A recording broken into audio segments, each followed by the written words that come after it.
ఏపీలో వాలంటీర్ల హడావుడి మొదలైంది.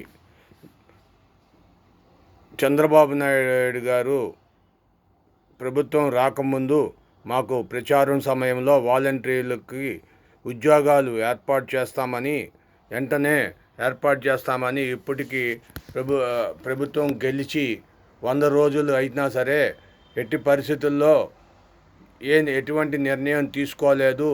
పైపైన మాటలు చెబుతూ మాటల మాంత్రికుల్లాగా మాటలు చెప్తున్నాడు కానీ మా ఆశలు నెరవేర్చట్లేదు. సుమారు 2,60,000 మంది వాలంటీర్లు ఉన్నాము.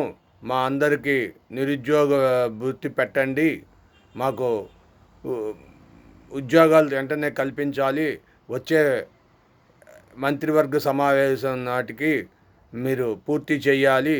లేని పక్షాన మేము షోకాజ్ నోటీస్ ఇచ్చి మేము హడావుడి చేస్తాం అని ఇప్పటికే విశాఖపట్నంలో వాలంటీర్లు తమ విధులను ఆపేస్తున్నట్టు తెలియజేసి కలెక్టర్కి నోటీసు అందజేశారు. వాలంటీర్లు మంగమ్మ శపథం చేస్తున్నారు. మరి ఏం జరుగుద్దో చూడాలి. Thank you for watching our channel.